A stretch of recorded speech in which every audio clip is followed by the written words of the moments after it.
We're going to talk about Issiah Bradely. All right, let's go.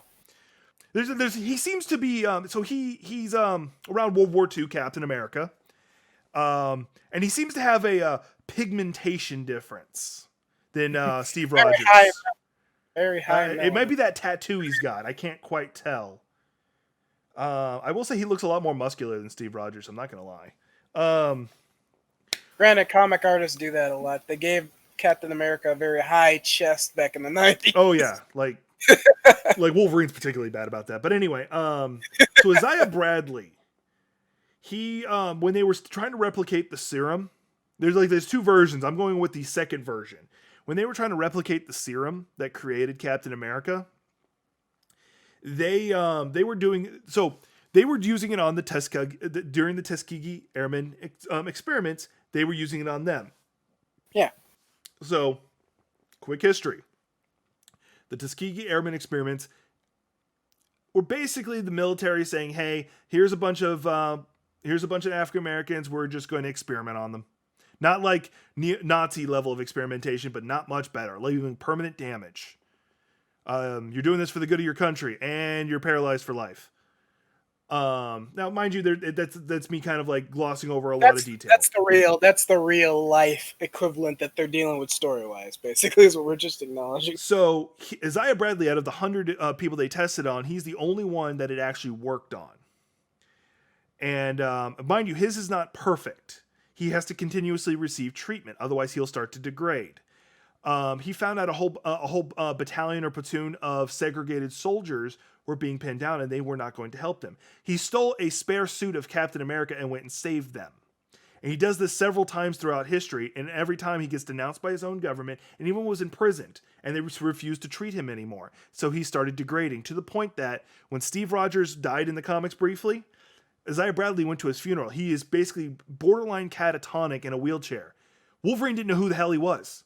Wolverine, who knows like almost every superhero on a first name basis, did not know who Issiah Bradley is. Luke Cage did and described him. He's the original version of me. Black Panther knew who he was. Storm did, because his history, his legacy was only talked about within that community. Within the as Luke Cage phrased it, I think at one point, within the community of Harlem, because the rest of America just wasn't ready for the idea that the symbol of America was briefly black. And mind you, this is a comic that is considered canon, and it's a really good comic. It's red, white, and black. I highly recommend reading it. Yeah, that is a good comic. Anyway, so that's the explanation of Issiah Bradley. I think he's going to be in Winter Soldier, the Falcon and Winter Soldier. Yeah, he might be a character. I can honestly see them doing a decent sum up with a character and then introduce him. Maybe Falcon doesn't know who he is and then finds out who he is and kind of gains confidence to be Captain America or whatever they're doing for the show. We're all just kind of assuming he's picking up the mantle to become Captain America. We don't know what they're going to do, because it sounds like they're going to have multiple Captain Americas, not just one. They're going to only have one. The other one's U.S. Agent, which is America's answer, because they don't like Falcon being the Captain America, but they don't have a say in the matter. So they're like, well, we'll have our U.S. Agent. Exactly. And it's like, we'll see what they do for that. All we know is that he's actually, from what you've told me, is going to be a part of the show in some way. I'm very interested to see what they're going to do. Because the character. Go ahead. No, I was just going to say the character itself sounds fascinating. And honestly, fun fact for everybody else is I didn't know that character existed until Jack told me. Back when we were just like I'd say good acquaintances at the time. You're my friend. You're one of the original Geeks Perspective members. Whatever you want to phrase it as, I don't care. This is like way back. It was probably anyway. Most likely Wednesday.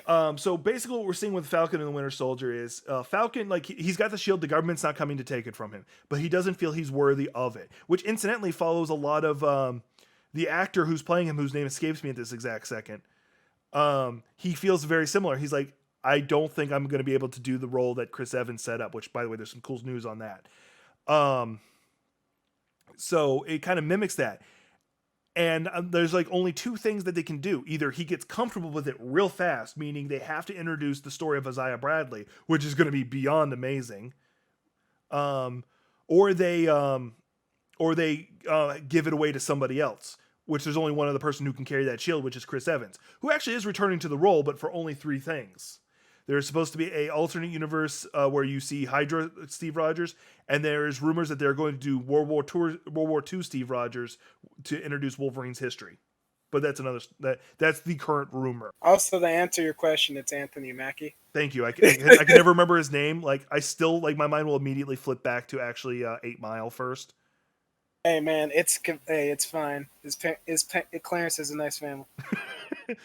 I hear they have a good marriage. But yeah, which is great, good marriage, totally great. But so that's what we're looking at.